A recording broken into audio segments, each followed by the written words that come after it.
Hey, good morning, everybody. It's Doc Green, the Road Scholar, back at you.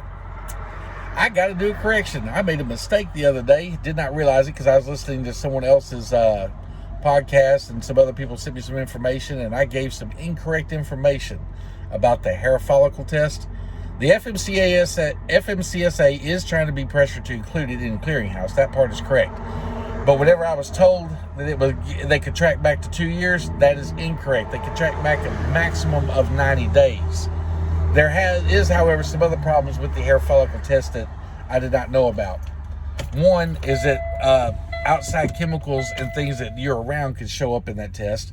So you have to, if you fail it, basically it could be a false positive. They have to do another type of test on it, and there are issues with the accuracy of the tests. That being said, I still don't think it should be included. That being said, I don't think it should be included in the clearinghouse at all until they get that more perfected. Companies can use it, if they choose to, as a way of firing you, basically. But here's where hair tests cannot be used. Hair tests cannot be used right after an accident because it takes about a week and a half for any kind of illicit drugs or anything to show up in a hair test. I did not know that.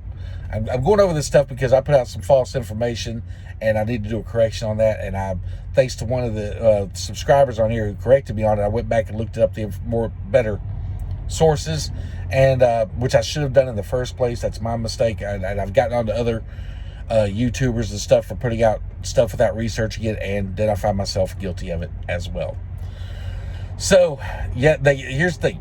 You can't use a follicle test if you've been in an accident, because again, it takes a week and a half for it to show up on a hair test.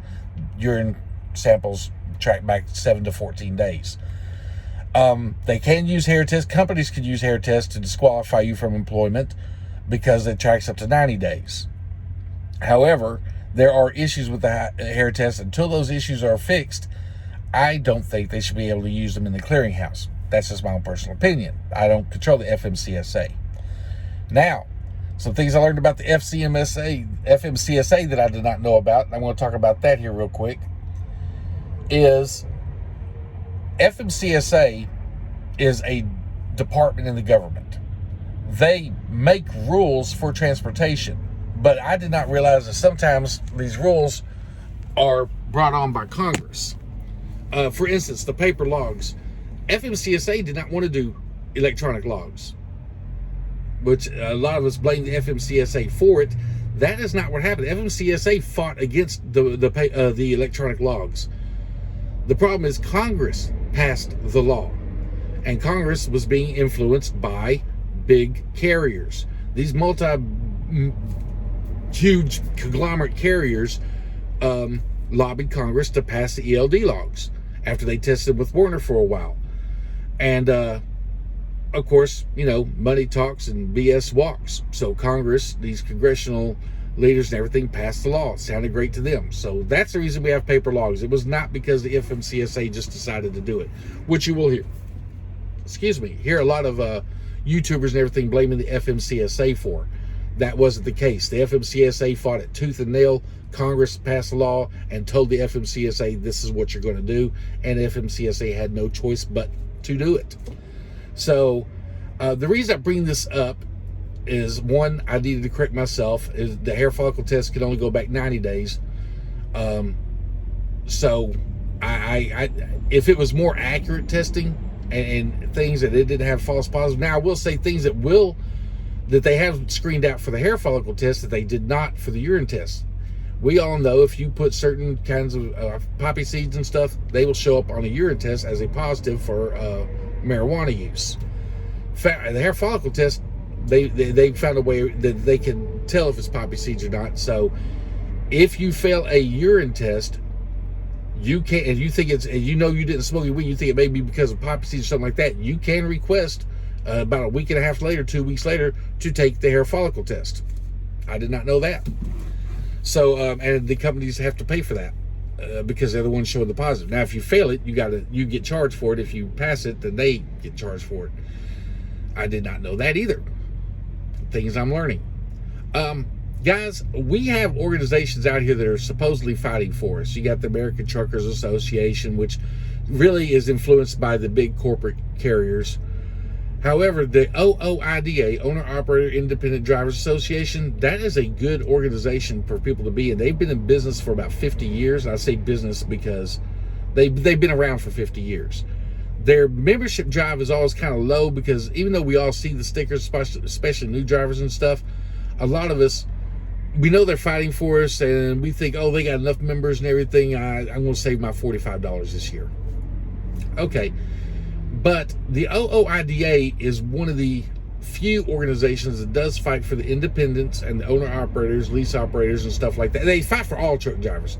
The legislation they fight for affects all truck drivers, but they're really the only voice of any size and significance that Congress even entertains, I guess you would say, because they have an office in DC and they do lobby for us.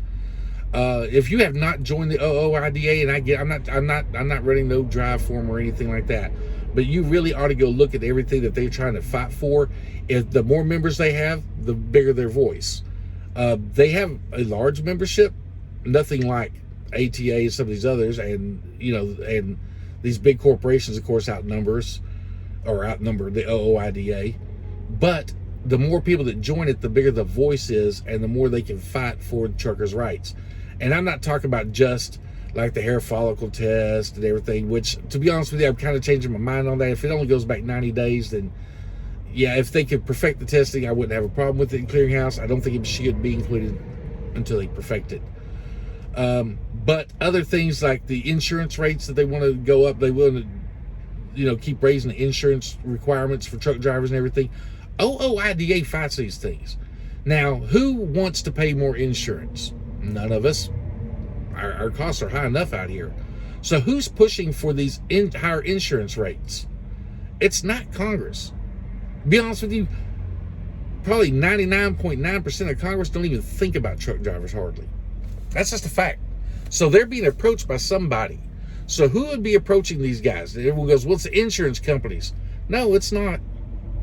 I mean, they get on the bandwagon later, but the ones that are promoting these big increases in insurance and stuff are the mega carriers. Why? Because most of those are self-insured. They have enough money in the bank to where they don't have to pay for insurance. JB Hunt, Schneider, Werner, US Express, all these big companies, you have insurance, but they're self-insured. So they're not paying monthly rates. They just have so much money in backup in case enough that the government qualifies that they're covered. So they can push for higher insurance rates because they're not paying them. So the OOIDA is one of the associations that are fighting for the independents and smaller companies and everything, trying to fight higher insurance rates.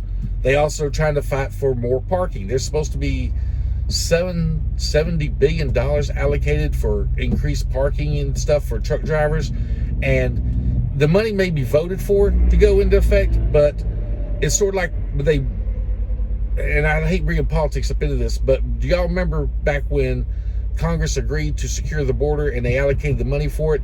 They allocate the money for it, but then they don't deliver the money for it. So the wall never got built, the checkpoints never got built, all these things that they were supposed to secure border never got built. The Republicans got tricked into passing a law because they said we're going to allocate so much money for border security, and they never gave the money out. Same thing for the truck parking. They've allocated money for it, but they've never released the money to actually build the parking. OOIDA fights for things like that. Why is the money being out here? And they try to keep us informed.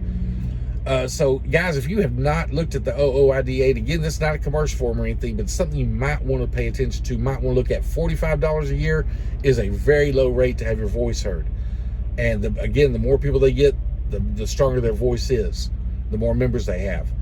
A lot of people go, I've heard people accuse the OOIDA of being like the ATA, where they're really just fighting for, they're really not fighting for anything like the big union operators. They collect money, but then they have their own agenda. Every board member, everybody that works in the board in the OOIDA are either currently driving trucks or have been driving trucks in the past. They are fighting for us. It's not like a bunch of these other organizations that just go hire some someone from another industry to start, making rules for us. So things you need to pay attention to, I think that we really need to start looking at. So go give the OOIDA a look. They ain't gonna hurt. You don't have to buy into it if you don't want to, but at least go see what they're fighting for and see what they're trying to get done and why they're in existence. Because if we don't start getting heard, guys, these bad things are gonna keep happening. That AB5 thing out in California, I knew it back when it happened. Some of us even tried to warn truck drivers, said, well, if they do this in California, sooner or later they're going to try to pass it nationwide. And they are trying to pass it nationwide. They're trying to cut out lease. That will cut out lease programs. That will, and a lot of people, drivers, and I hear this all the time, people talk about lease programs rip drivers off. If you don't like your lease program, get out of it. That's what I'll say, try to sign up for a walk-away lease. Get out of it. You can get out of it anyway. A lot of people go, oh, they're just ripping you off and this, that. Great, it didn't work for you, but it works for people like me. I'm doing great on my lease purchase. I love it. But some people don't. So they get caught up in the propaganda of, well, the trucking companies are taking advantage of you. No, you're taking advantage of you if you're into something that's not working for you. Get out of it. But don't sit there and try to say it's okay to squash it for everybody, because this does work for a lot of people. It works for me just fine. There's a lot of other lease purchase drivers out here it's working for great. Shannon is a lease operator. Shannon Trucking, you go check out her page and everything. She's a lease operator. Trucker Todd's a lease operator. You'll find a lot of lease operators out here and everything that it's working just fine for. If you want to listen to our instructions, you can. It helps. If you don't, you want to do it on your own, that's fine too. But don't sit out here and just trash it because, well, you can make a lot more money if you just take your own truck and get your own authority, buy your own trailer. Yeah, if you got $100,000, you can go do all of that stuff. Or you got excellent credit, you can go do all of that stuff. Some people don't. My credit's good enough. I can go buy another truck somewhere else. I like my lease purchase program. I like having Dart handle all my paperwork and everything. I like that. I like not worrying about none of that. So it works for me. I make plenty of money. My bills are paid. I don't have any debt. I've paid myself out, so I like it. But regardless of that, it's not the government's job to step in there and tell you that you can or cannot do it. That's my point. And the government still goes, we're trying to protect the workers because they're not getting offered this and that. We know. We know before we signed up for these things what we're getting and what we're not getting. We know we're not getting health insurance. We know we're not a part of a 401k, which I wouldn't do anyway because the IRA pays. I've really got to do a different show about how to get around the 401k things with Roth IRAs and things like that. But anyway, this one is basic. We know what we're getting into. We choose to do that. I don't need the government making that choice for me. Not only that, but now the government wants to say that if they pass this law, that you're a company driver, which means that, okay, if I'm a company driver, that means I should be getting paid overtime, right? Federal mandate. But they want to make an exemption for truck drivers. They don't want to let us choose whether or not we want health insurance or anything like that through the companies. They're trying to force us to go union is what they're trying to do. Which I won't do even if I do go company, which I will never go company again. But it's not the government's place to sit here and tell me what's a good contract for me or not, or what I should be getting. That's my choice. And that the government gets too involved. That's the reason I don't like a lot of government bureaucracies and stuff, because they try to get involved in our life too much. But because they are, we need to have a voice to fight back. Again, OOIDA is a great organization, been around 50 years and easy to join, cheap to join. Do I agree with everything the OOIDA says? No, but I do agree with a lot more than I disagree with. And you're going to find that with everything you get into. But anyway, I want to get on here to that correction that I was mistaken about the 2-year, the hair test going back 2 years. It doesn't. It only goes back 90 days. I want to explain why the problems with the hair test. I wanted to explain a little bit about the OOIDA because I've gotten some great information from them over the last couple of days. I've always been a member of OOIDA, but I've never really, actually I haven't always been a member. Been a member for about the last 10 years, on and off. I'm going to start paying again because I do think that we need our voice heard. But anyway, guys, this is just a little video for me apologizing. Sorry about the misinformation I gave out, and I will be more diligent about that, or try to be in the future. Probably do another video here in a little while because I've got about another hour before I can start driving. So I'll probably do another video and post these over the next few days.